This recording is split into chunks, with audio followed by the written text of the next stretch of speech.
All right, welcome to another live episode of geekoutdoors.com. Now, this week we've got, once again, interesting news. There's always going to be interesting news this week. First and foremost, going to be talking about the LG V30, which is an upcoming release of LG's next flagship phone. And then we also have the Equifax hack. It's going to be a really interesting topic. And then finally, I'm going to finish up a story that I tried to finish up a few live episodes ago. It's Linux stories, and I was going to do that on a previous episode. I was actually doing the live episode and I had problems and the live episode never finished. So let's go ahead and start with the LG V30 because, you know, if you've seen my videos on phones and stuff, you've probably known that for the most part, I think smartphones, they have really become boring. There really hasn't been anything, I would say, to really get excited about because there isn't really anything revolutionary for a while now that's been going on in the world of phones. It's been more of evolutionary. Things such as like every single year, the screen's going to have bigger screens or it's going to have high resolutions. And of course, the specs are going to get better year over year. CPU is going to increase, the amount of RAM. And then also new features, you know, like wireless charging or weatherproofing and so forth, waterproofing. But overall, there isn't a lot of like new things coming out with phones. And if you've been using phones, especially smartphones, since the beginning, it's not as exciting, okay? But with all of that being said, LG announced a phone that actually got me really excited. And I'm surprised myself because if you didn't know, the phone that I'm actually using, that I use to pretty much do all my videos outside of screen recording and tutorials, is actually the LG G5. And I did a review of the LG G5 and also a one-year review, and I'll leave that one-year review up here somewhere, a while back. And my overall thoughts on the LG G5 is, it is a good phone and not a great phone, okay? It was a flagship phone that was not flagship. And I'm not gonna lie, I was really disappointed with the LG G5. And so that really left like a bad taste in my mouth, and so I didn't really want another LG phone, even though the G6 improved on a lot of things that the G5 did. Hey Sam, what's up? Hey, thanks for joining. And so now, LG just announced the LG V30. And this is different from their G series. If you didn't know about the V series, it's basically the equivalent to the Samsung Galaxy Note series. You know, that's the best comparison that I can use. Because even though the Samsung Galaxy S series is their flagship, the one above it, the Note series, is the best of the best that they can produce, you know. And so similarly here, the V series is the best of the best, and the V stands for video, and so it's very video centric and also photography as well. And so that's really who it's made for.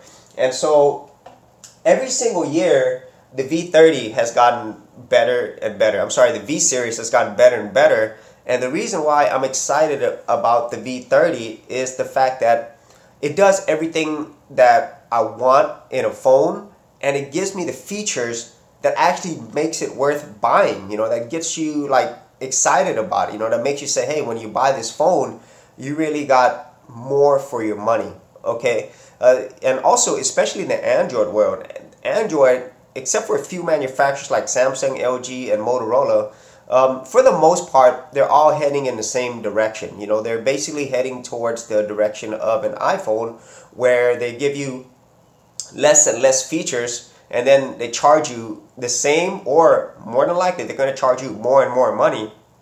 And so that, to me, is not a great value proposition, not only for the consumers, but the whole smartphone space as a whole. You know, things such as like not having an earphone jack.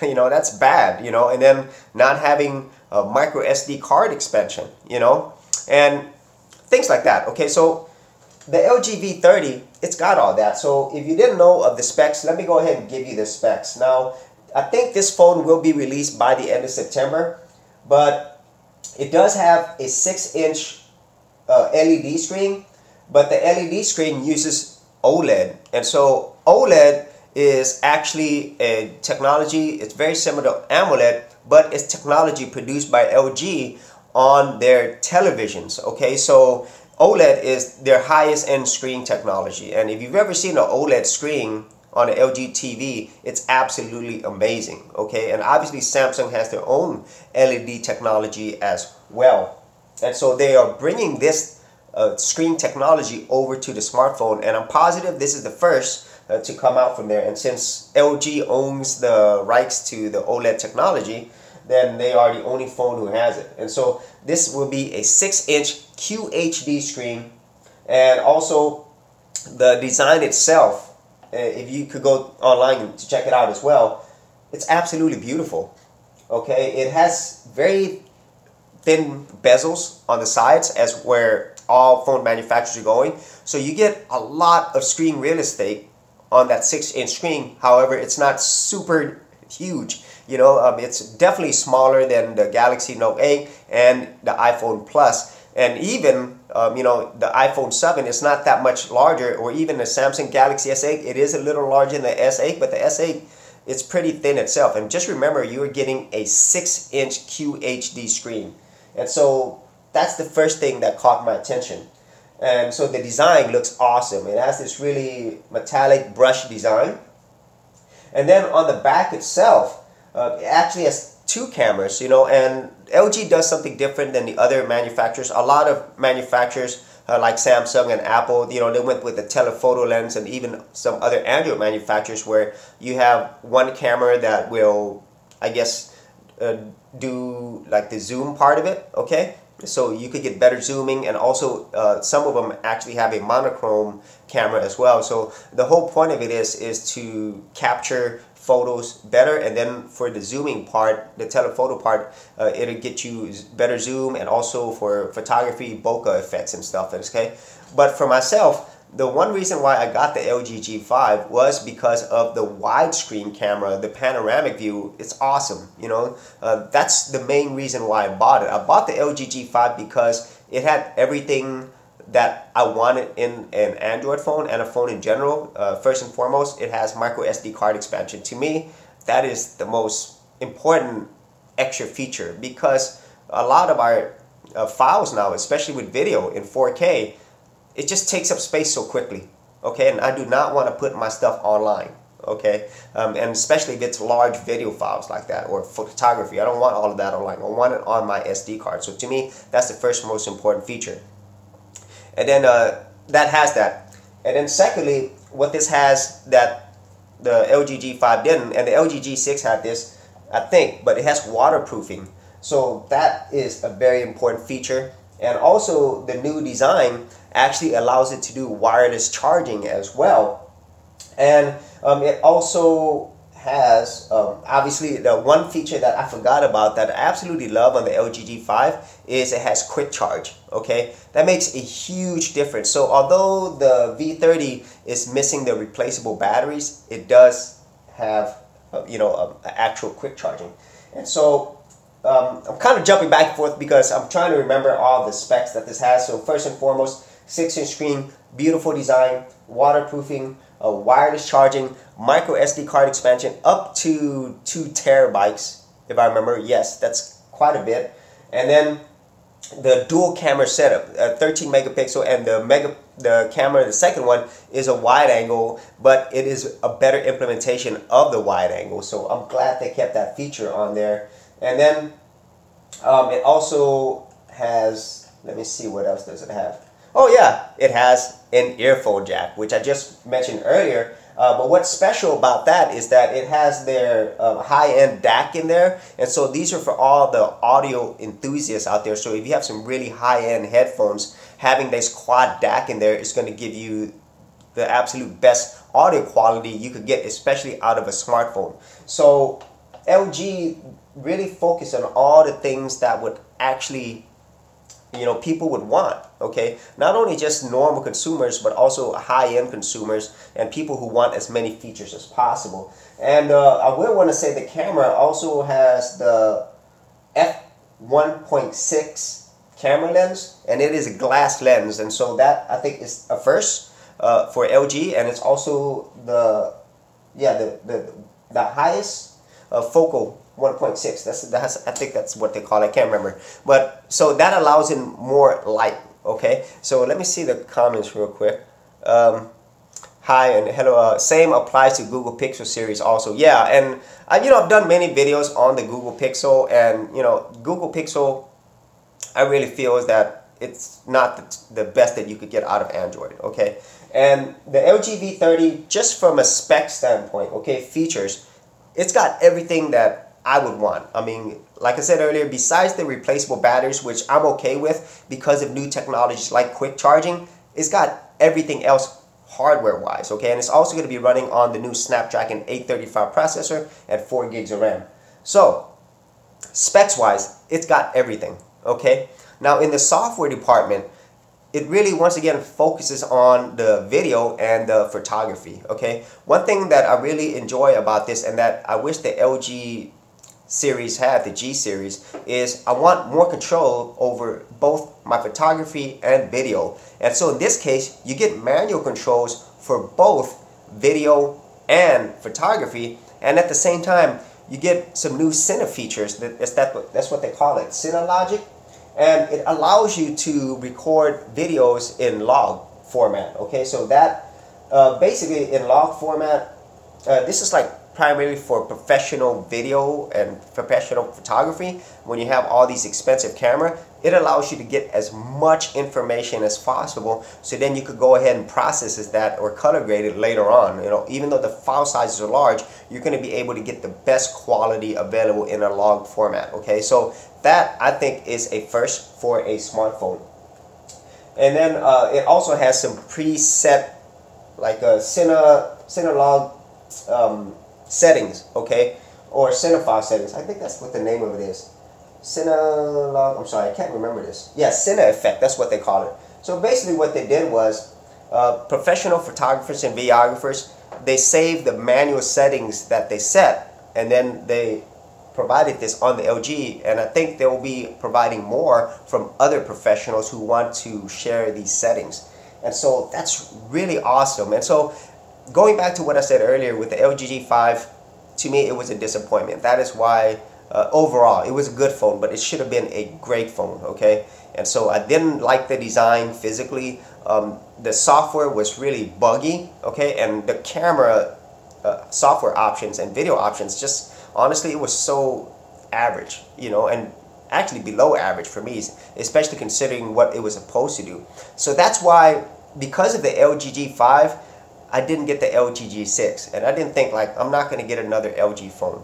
But then when I saw this V30 with everything that it provides, and early reviews have been really good for it, I'm pretty sure I'm going to get one, because the primary way, like I said, is to do all my videos is through my phone, all my photography, and so I need a phone that's going to give you the best quality available. And right now the LG V30 looks like not only does it give that quality, because there are a lot of other manufacturers give really good video and picture quality, but it also has all the features that I want, okay, and some that I didn't know that I wanted.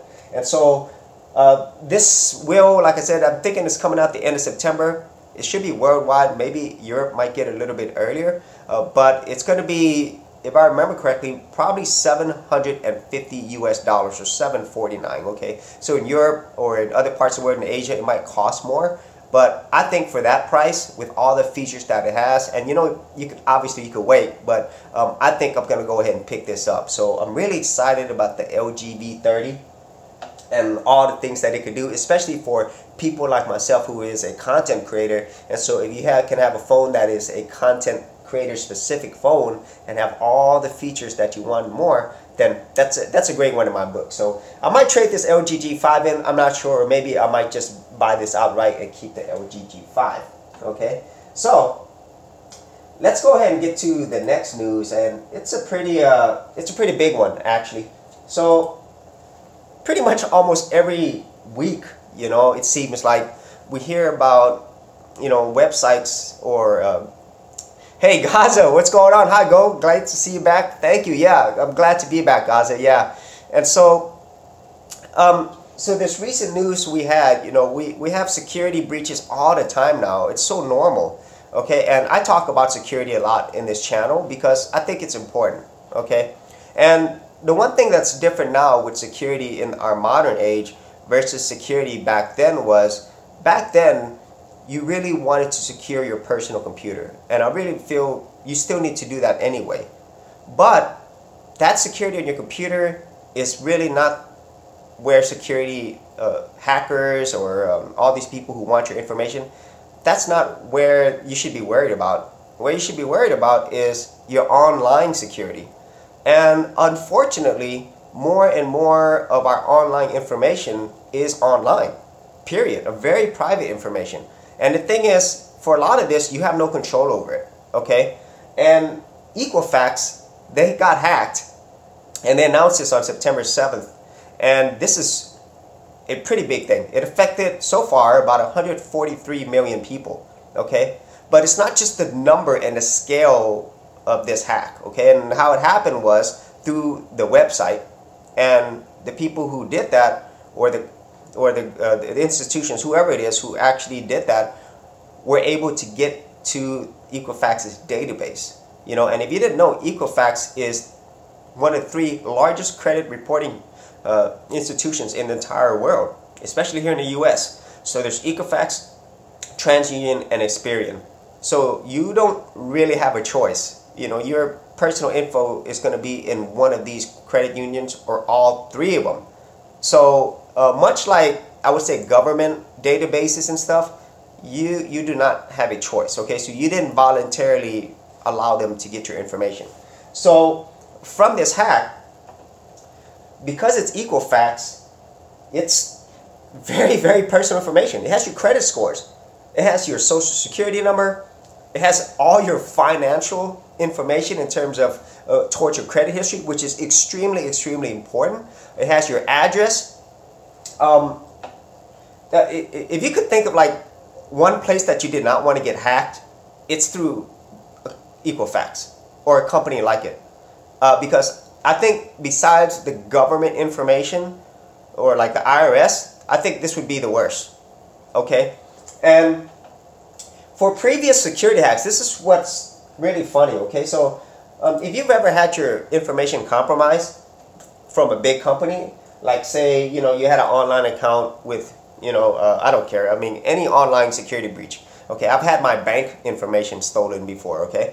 And so when that happens, and you could see this on the news, normally when a security breach happens, as a thank you, okay, or that they give to their customers, like during the Verizon data breach, they will give you Equifax monitoring for a year, which to me is absolutely worthless, okay, because that doesn't help you. You know, they got your personal information, and now they're going to monitor your credit, and then after a year, they're going to charge you to continue using this service. So it didn't really help them, you know. And so the funny thing is here, Equifax themselves got hacked. So how are they going to monitor themselves? And they do offer this tracking ID service, but so far there's been a lot of really discussions over this, because if you read in the clause that they have information on there, if you agree to this, that you will not file or join a class action lawsuit against them in the future. And in this case, that's what's going to happen. A class action lawsuit is going to be filed against Equifax, because Equifax knew about this, at least so far we know, since July. Okay? I'm pretty sure. Since July, I think the hack started from May through July. But anyway, they knew about this. Okay? And I understand that a company of this size, when you have this many people's information, you do want to take time, if you do discover the breach, to figure out what's going on, to figure out the best way to approach this to the public, okay?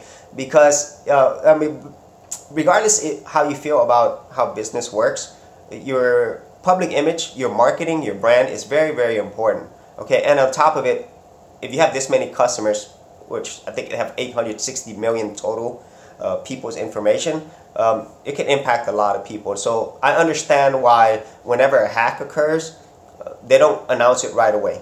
Okay, I understand that. But in this case, they knew quite a while ago.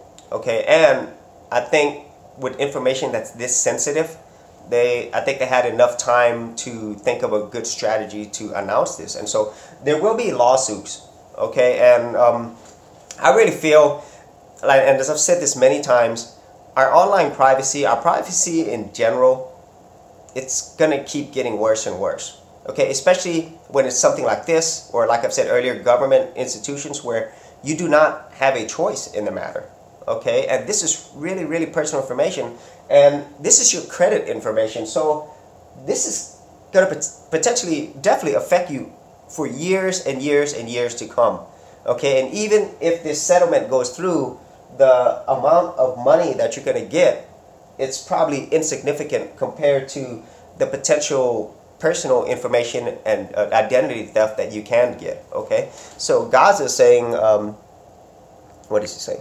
He's saying it's almost as if we're living in the world of Mr. Robot. Yeah, and you know, Gaza, I do want to mention something, and I think if you're a geek, you realize this, okay?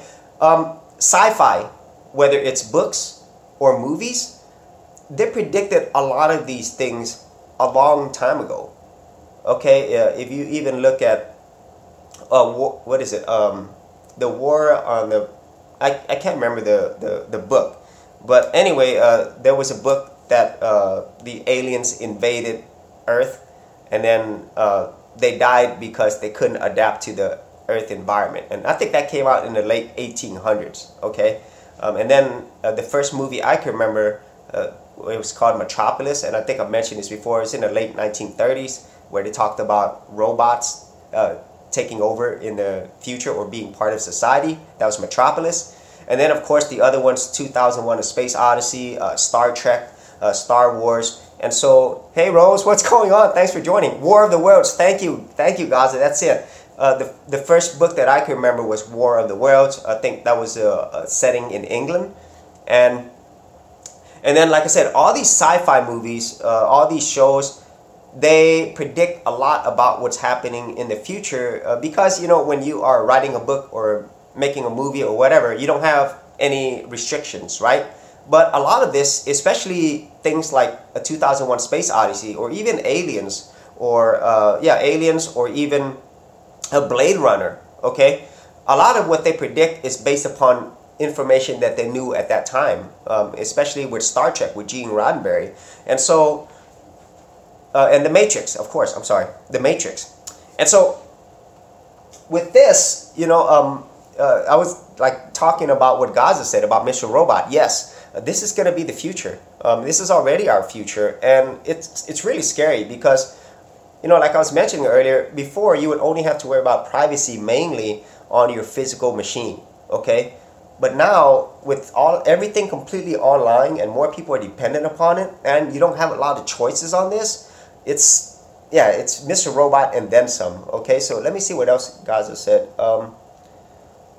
Gaza said, over-reliance on web service, web apps will always be the natural point of failure. Yeah, I agree, Gaza, but as I stated just a second ago, is that we don't have a choice because that's where everything is heading. And at least here in the US, say you are a person who does not use the internet at all, it doesn't matter because a lot of your personal information, say like you bought a house, right? Or you purchased a business. A lot of this is public information, okay? And so that would go on records, like if you have to get any permits for a business, that's going to be in public record. And so that's going to be stored in some database somewhere. So you don't have a choice. And then your social security number, right? Your credit monitoring, all this stuff, it's there. So even if you don't use the internet at all, if I go to Google and I type my name, or you could type your name, you will find a lot of personal information that you didn't realize is on there. So it's not hard for people to find information on you. And then, you know, when they get hacks like this, it just makes it way, way worse because this is very pertinent information and your credit scores affect you everywhere, okay? And so, what else? Sammy S says, I think in the coming days, very soon, the most precious wealth in the entire world is going to be one's personal data and privacy. The biggest threat is going to be personal data leaks and hacks. Absolutely, Samuel. Absolutely. And I have mentioned this before, but your data is the most valuable asset to any business, any government institution, even to us as humans, because we collect data through our brain, right? We store it. This is our database, right? But for businesses, for governments, data is the most valuable asset. And the ones who have the most data or the most relevant data is the one who wins. And so this will be more and more common. So if you know, whenever this personal information gets stolen or compromised, it's usually sold in the black market, okay, or other parts of the internet, or it's called the dark web, which is its own internet, right? It could be sold there as well. And since your personal information is in so many places, there's no way that you could stop it everywhere or track it. And then when information like this gets out, it's like I said, it's even worse. This will affect everyone for years and years to come. Maybe it might not affect you tomorrow, but it could affect you way down the line, okay? Because I think out of all the, like I said earlier, all the type of hacks that you could get, I think this is the worst one, okay? Besides your IRS information, but I think this is even worse, okay? Because without your credit scores, you know, you cannot do a lot of things such as like purchase homes, cars, get lower rates on things, credit cards, your health insurance. Your credit scores affects you everywhere, okay? And so if they have this and all the other information tied to it, they will know more about you than even you will, okay? And so, and they can use that information, okay? So, Gaza says, that's why I'm glad I live in Europe, where privacy is a right and not a privilege until they repeal the right. I did have a question on that, Gaza. And so Rose says, I think that senior executives at Equifax should be going to jail. Okay, so I do want to address both of those. Okay, so Gaza, I might be wrong on this, okay, but in certain parts of Europe, especially in England, there's a lot of surveillance, as far as I understand. There's cameras everywhere. And also, the government has a lot more control over the access of your data, if I'm not mistaken. But I remember reading somewhere that England has a lot of surveillance, okay? And on Rose's point, you're saying that I think the senior executives of Equifax should be going to jail. Some of them sold stock before announcing a hack. Equifax should be held responsible for any identity that for many years. So Gaza says, yes, the surveillance is passive. Okay. For myself, Gaza, I don't think surveillance is passive or active. The fact that they are recording things on you means they have that data. Okay. Even though if they tell you they are using it for your privacy or safety, which a lot of government institutions are saying now. They're saying because of these hacks, we need more of your personal data. We need to monitor you more. Okay. Just think about that. Okay. And so they are letting you know that they're going to do this. And then because of this reason, that's why they're going to get more of your personal data. But, you know, I've already mentioned this before. Our phones already collect tons of data. Okay. So Rose, I would definitely agree with you. Executives should be held responsible. But I think the responsibility should be more long-term. Okay. Because just firing an employee, you know, or a CEO, that doesn't fix the overall problem, okay? And if you think about the overall, like a percentage of how much they are valued towards the company as a whole, it's a small amount. Even if like the banking fiasco, right? The crash of 2008 because of the housing industry, you remember all the bank executives. You know, even if some of them did go to jail, it didn't matter. You know, even if they got a parachute, you know, retirement or whatever, where they got millions of dollars, it really doesn't matter. Because as a business, okay, and even government institutions are businesses too, okay, you got to think about it that way. If you were to run a business or institution, you do not want to have a single point of failure, okay? So that would not be good if just not having these people would cause your business or government institution to break down, okay? And so that's why I really feel that the changes should be on a much higher level and long term, okay? So what I mean by that is if and when these types of scenarios occur, which they will, and which they'll continue to, and which they'll get worse, just being real, okay?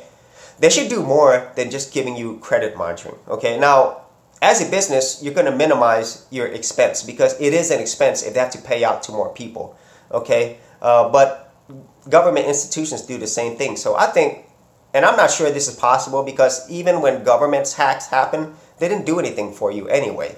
Okay, credit monitoring, especially from a firm that specializes in credit, got hacked. The credit monitoring to me is absolutely useless. Okay, I think a better approach, and once again, even government institutions don't do this, and so there's a monetary reason why they don't do it. But ideally, I think they should help financially build you back up, okay, along with the credit monitoring and so forth, okay.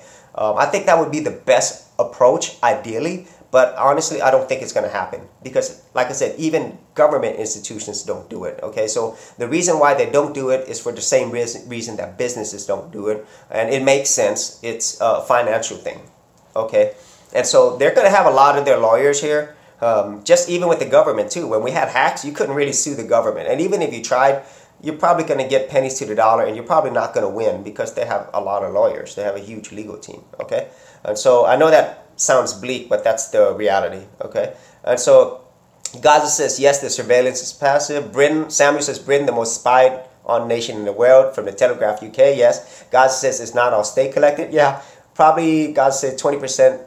Gaza said, this the privately obtained by shops and offices. Hey, Kai Tui, what's up? Well, there's always going to be people that are willing to sacrifice their rights in order for themselves to feel comfortable, and expects others to follow no matter where you live. Yeah, definitely KI2NE. We do volunteer our privacy on there for a lot of services that we use. Let me give you a perfect example: Facebook, okay, or Twitter or Instagram. We put so much of our personal information. You're telling people where you're at. You're showing your kids who they are, the pictures of them, where they're going. They have their GPS location. That is voluntary. And so what I'm talking about here is this involuntary. Equifax credit monitoring, you know. And so in both cases, having a data breach is bad in both cases, okay? But in a case where you have no control, because our credit personal information, it's being collected anyway, you don't have a choice. Or once again, if your personal data is in government institutions or public records for the city, for the state, you have absolutely no choice in the matter, okay? And from all these data hacks, there's security, and I know security is not simple, it's extremely complex. But when these big institutions, and we've seen it time and time again, years over years over years, that you can't rely on their security, and that's scary, okay? Because this is our most valued data, and yet the largest institutions, the largest governments, they can't stop this, okay? And I have mentioned this in other episodes. Cyber warfare is real, and it's only going to get bigger and bigger. And so cyber warfare, it's all part of this, okay? And anyway, that gets into some whole other thing, but it goes back to the sense that whenever these things happen, once again, we as the customers, the clients, as the citizens, we are usually the one who ends up paying for it, you know. And I wish there was a better solution, as I mentioned a little bit earlier, but it's unfortunately that's kind of the state that where we're at. Okay, so as always we talk about this, is that I think personal security, you can do the best you can. Okay, I mean, from your physical device security over to your online security as well. Just do the best you can. Don't put your location and your GPS, and don't list all your kids' names and what school they go to. Just things like that. But then, that's the best that you can do, because other things, like I said, the credit monitoring, the government institutions, you have absolutely no choice in the matter. Okay, unless you move to another planet. Okay, which you'll probably still run into the same thing. Okay, so yeah, Equifax should be held to a higher standard of protecting people's financial records, because Equifax stores people credit rating. Government must do something about this. Yeah, and that's why this class action lawsuit is going to happen, Rose, and the government's going to be involved as well. But honestly, realistically, even it might be years down the road, even after all this happens, it's not going to help the majority of people. Okay, if just go back and look at all the big hacks, especially government hacks that's been before. I mean, it didn't really help anybody, and then later on, another major hack happened, and I can't remember the website. You can go to this website that shows the total number of hacks and how much people's information has been stolen, and it's in excess of billions. You know, and you remember even when LinkedIn got hacked, Sony got hacked. I don't know. The list goes on and on. And so I really don't know what to say for it. You know, I mean, about the only thing is companies like Google, Apple, Microsoft, Amazon, they haven't had any major hacks yet. You know, and so that's surprising to me. So they're doing something right with their security so far that the other companies can't or haven't. Okay. Rose, who knows, Geek? That might be affected or myself or others by this hack. Yeah, well, yeah, exactly. You know, you don't know. Like I said, I've had my bank information compromised, and I couldn't do anything about it. It's the bank. You know, I have to. They have to have my personal information, and so so far, none of my identity has been used. But then again, I don't know. I don't know if it's been used or not. So, anyways, I mean, whenever these things occur, and even before they occur, unfortunately, the responsibility is mainly on us. And even when it's not our fault, the responsibility and the repercussions is still on us. So I really don't know if there's anything more that we can do. Okay, and just hopefully that the result of this will not be too bad. Okay, but I still don't think it's going to be good because it's Equifax. It's your credit information. Yeah, it's really bothers me a lot, you know, that this is happening. And once again, we have no control over it, and it's going to continue to happen. Okay, so Gaza says it's Obama's fault. No, it's China. It says Trump. Fake news. Yeah, the news is funny. Okay, regardless of what your beliefs are, it's just funny, you know. And I think a lot of people who watch this channel, I would think that most of you are independent in terms of your thinking. And so if you read something or you see something, that, you know, you do your own research and then come to your own conclusions. Okay, so that's my belief. I think a lot of people who watch this channel are, I would say, smarter than the average consumer. So I'm not saying anybody else is dumb, but usually geeks are people who do like to learn more, and they do like to research things. Okay, so that's kind of just the nature of being a geek. Okay, and so the last thing that I wanted to talk about is something that I tried to do a few weeks ago. I was doing a live episode, and I was talking about, I think when the video cut off, I was talking about my favorite book, okay? But unfortunately, my live stream died, and I think Vasil, I think he was on the stream, and it just died, and I couldn't restart the stream. And so part of that episode, I was going to do something called Linux Stories. And what it's about was, I want to go over some of the comments of people who talk about their stories on Linux. And it was primarily because of an episode I did a few weeks ago. It's called No Windows or Mac. And I'll leave the link up there somewhere.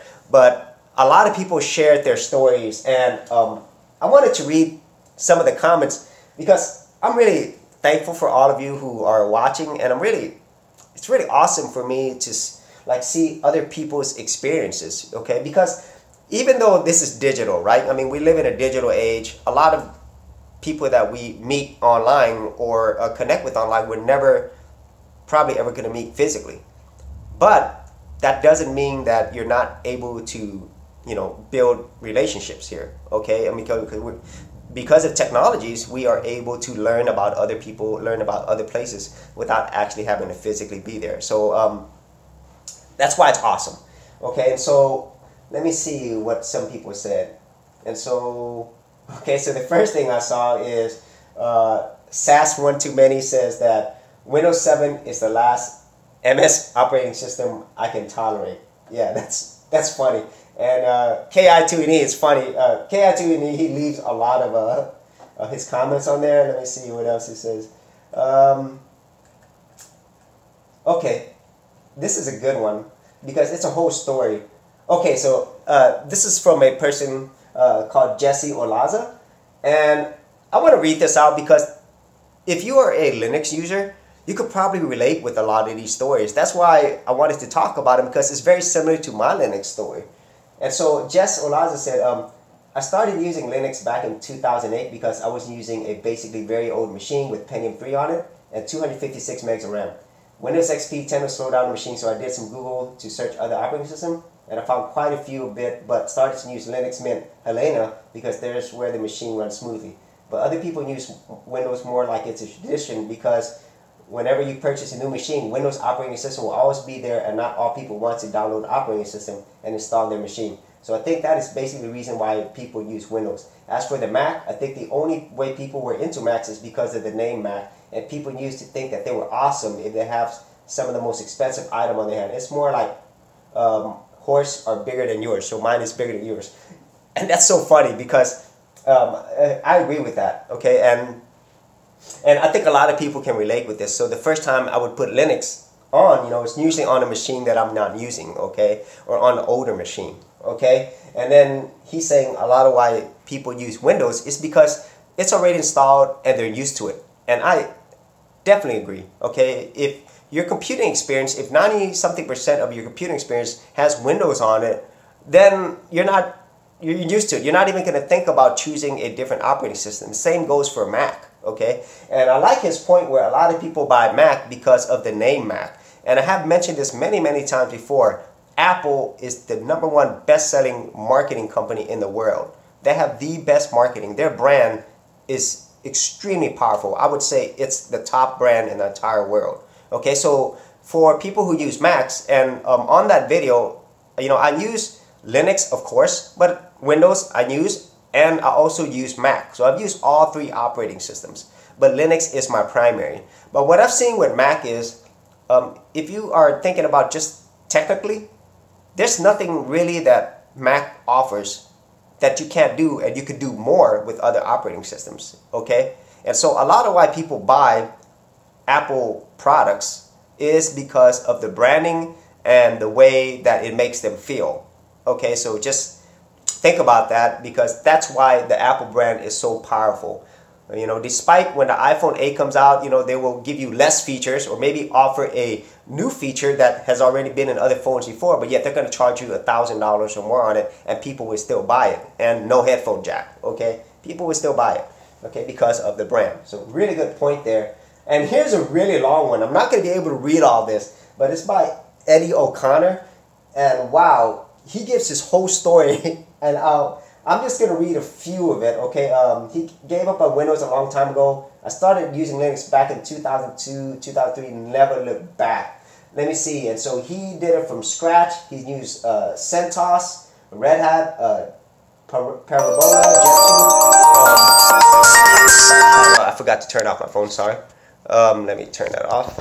Okay, and so he's used Linux for a while now, and yeah, Windows itself, he gave up Windows since '99 and 2000. It's valid since Valentine's Day.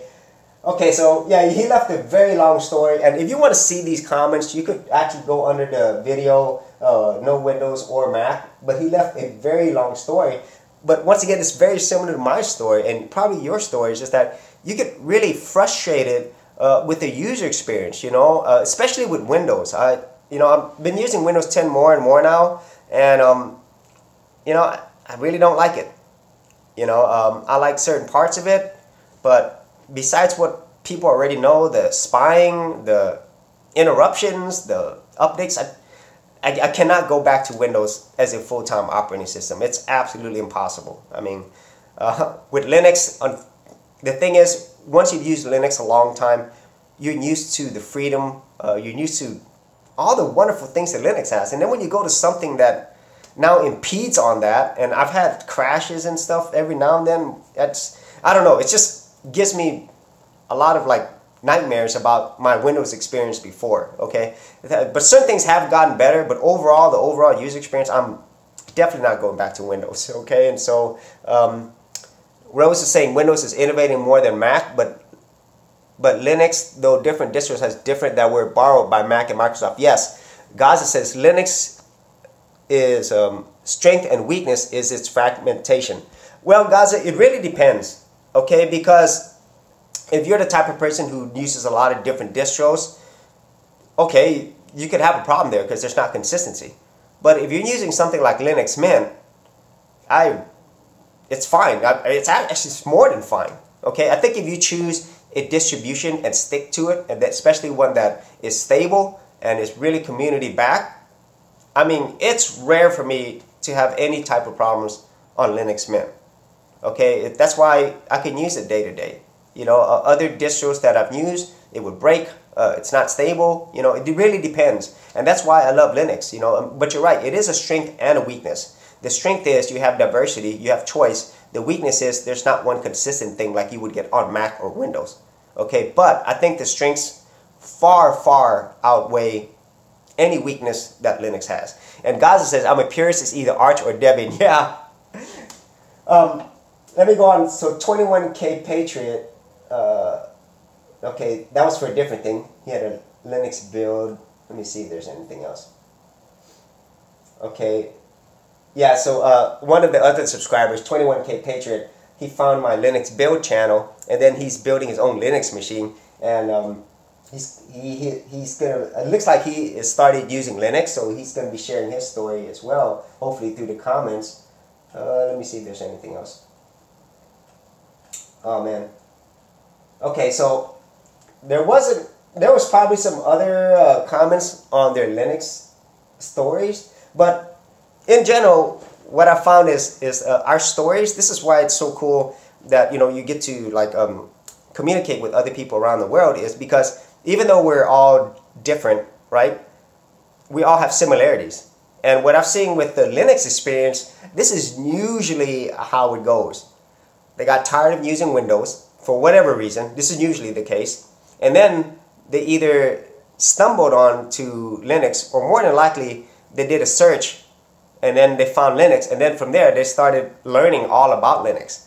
Okay, they would probably go to YouTube videos, learn how to do that, and then they would download a distro, and then they would try it for the first time, and then from there, once they learn this new platform, and then once they experience all the benefits for them, and I think for a lot of people who are Linux users, they will learn all these new benefits, and then they're not going to stop, because once you go there, you can't go back to the older experience, and then from there they become Linux users for life. I think I really feel like there's absolutely no reason for me to go back to Windows. First and foremost, I'm definitely not going back to Windows full time, and then for Mac, I really do not see the advantage of it. I really feel like for Mac, I think the user experience is definitely better than Windows. And what I mean by that is, and I mentioned this in the video that I did, is because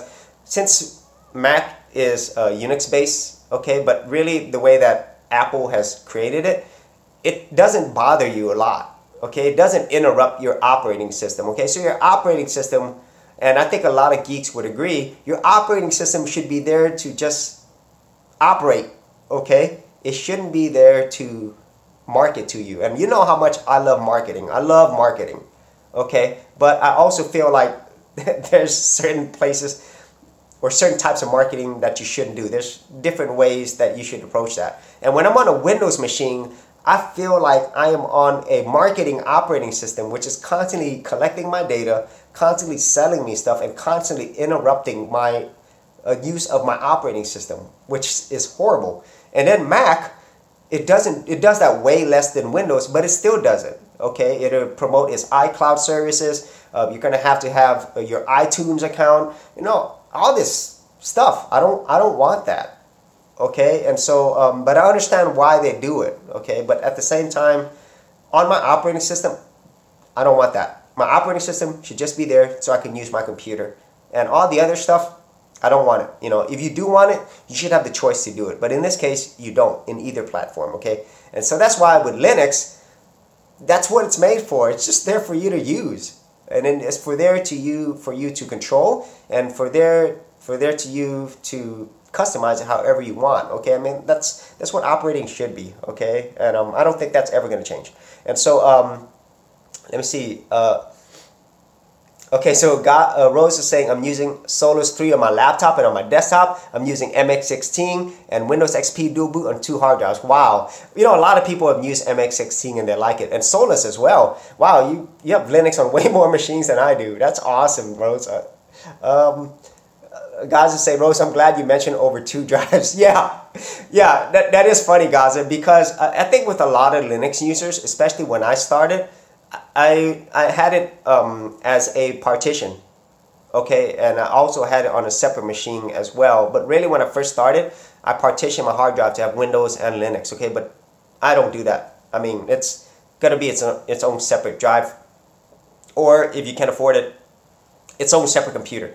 Okay, I don't want any other operating system affecting my Linux operating system, because I've had it before where the Windows partition would get corrupted or there would be an update and I lost my whole Linux partition, okay? And so, yeah, separate drives. If you're going to do Linux, do it on a, I would always say if you're a beginner, put it in a virtual machine first to see if you actually like it, okay? And then you can learn about Linux. And then when you are ready to actually go to Linux, maybe not even full time, but to actually go to Linux on your computer, and not just in a virtual machine, definitely I would recommend either put it on a separate drive, or if you can afford it, put it on a separate computer. Your experience will be way better, and at the same time you don't have to worry about Windows affecting your Linux partition or your Linux user experience or your Linux data, anything, okay?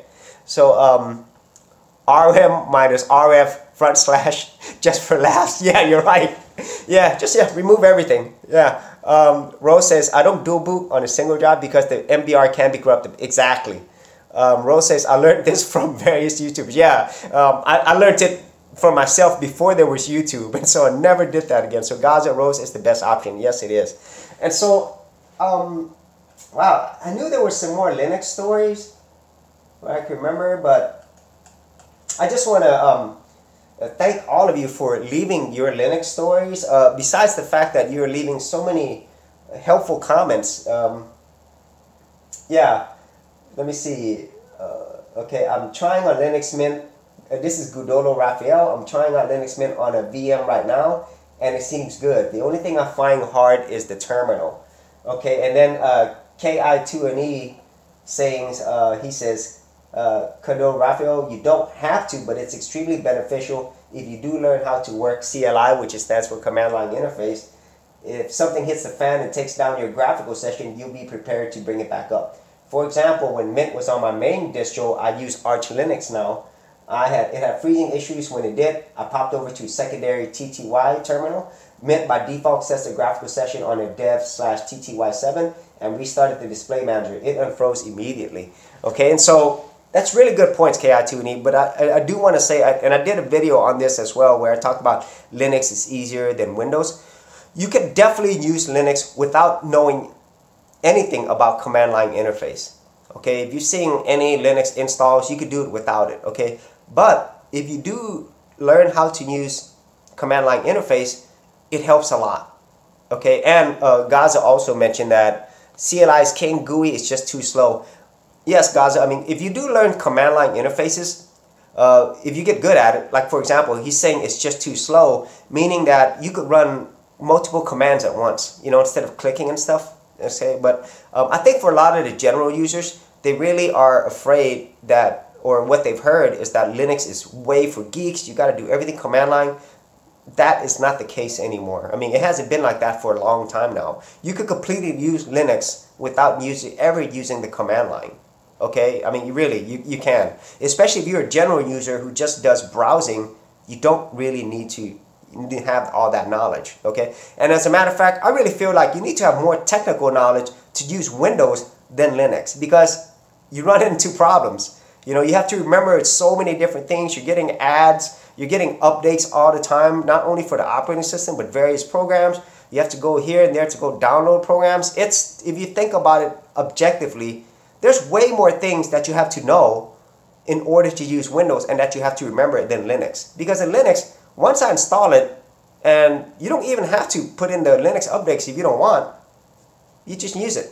That's it. You know, if you're using a distro like Linux Mint, pretty much the majority of all the programs you need, especially for a general user who just primarily does browsing, spreadsheets, and Linux, as you know, can do way more than that. That's all you need. You don't even need to do anything else. You know, to borrow from Apple's slogan, it just works. Okay? And let me see if there's anything else. I use i3 after much pain and suffering. I think, Rose says, I think Linux distros has improved so much and it's getting better. Absolutely. Sector Zero Zone. Hey, welcome Sector Zero Zone. I'm really enjoying this live cast. I run Denuven on my laptop home server, Debian on my all VPSs. Oh, thank you so much, Sector, for saying that. We really enjoy you being here. And yeah, every episode, if this is your first time to a live episode, every time we get on this, we usually talk about Linux anyway, because we love talking about it. And even though for some people they're probably tired of hearing it, I don't care. I mean, there's always something new that we could talk about. There's always like new comments or thoughts. And then if you're the type of person who keeps up with the Linux community, I don't do a lot of that. That's why, as you know, if you've seen my channel, I don't distro hop. I rarely do. But there's always some new distro, okay? And so if you're brand new to Linux and you're the type of person who really loves experimenting with programs or operating systems or just learning new stuff, you will absolutely love Linux, because it's practically unlimited on how many things you could learn. Really, I mean, I'm glad we have different people who have different ways of using Linux. Like for Sector Zero, he has it on his laptop. He has a VPSs, and then for Rose, he has a separate different machines, different distros, and then for Gaza as well, they have different versions of Linux that they use. It's awesome. Okay, so anyways, if you're watching this live cast for the first time and you have never used Linux, or maybe you're new, you're gonna love it. Period. I mean, there will be some learning curves, okay, because you're new, but you're absolutely gonna love it. Okay, so Rose is saying, I think people who use Linux distros should donate. I donate to MX, Linux Lite, and Solus to help Linux distros to improve and make better Linux OS. Rose, I would say I don't think you have to, but I think, like what you're saying, I think you should, okay? And I'm glad you mentioned the word should, okay? I'm sorry. It's not have to, you should. Because these people who develop all these the Linux community, and all the people who develop the programs, and I've mentioned this many times before, they're doing this for free. For free. And this isn't easy stuff. This is extremely, extremely complex. They spent thousands of hours, all the people involved, to give you an operating system or software that you can use every single day that helps you every way, from your personal to your business to everything, for free. Absolutely free. And so if you're able to, please donate to any of these open source projects, whether it's Linux, whether it's any of these programs, for any of these that you really believe in, that have brought you value and that you want to give back. Okay, so there's many ways that you can give back. You could contribute your knowledge, your skills, or your support. But I think, if possible, the best way to contribute to these communities is to give them money. Donate money to them so that they can pay for the people who work on it. They can pay for things such as their server space, because this stuff needs to go on a hosting somewhere. They could pay for their domain names. They could pay for security. They could pay for things that will help keep them running. Okay, just think about them as a small business owner, because that's really what they are.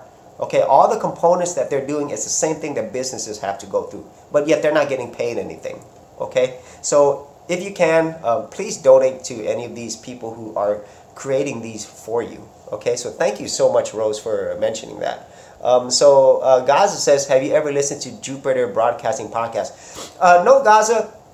And I just want to make out a point, and I think KI2E asked me about the Discord community as well. I myself, I don't spend a lot of time on other stuff, okay, in the Linux community or even outside of that. If you watch my channel, and I'll just put it out there, the two main things that I do is content creation and marketing. That is what I do. Okay, I really don't do anything else. Okay, and so I don't spend a lot of time anywhere else. Okay, so I have not listened to the podcast. I've not tried Discord. I don't really spend a lot of time keeping up with the distro community, because I spend more of my time creating content and doing marketing, because those are the two things that I enjoy the most. Okay, but in terms of like technologies and things that I can talk about, Linux, it's always going to be up there, top 5 all the time. And so yeah, so I don't do that. So Gaza say Linux Action Show, yeah.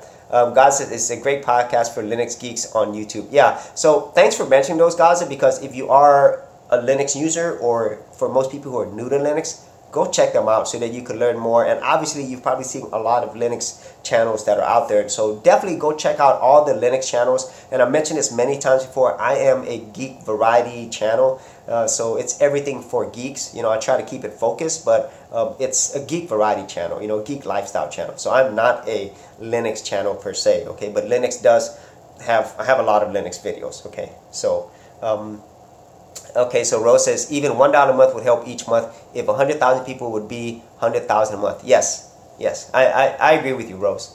And so it has been an hour, and I usually try to keep this no more than an hour. And so thank you so much, all of you, for joining. As always, thank you for contributing to this community, this geek community, and giving so much awesome feedback. You're really, I know this sounds cliche and corny, but you're really helping a lot of people.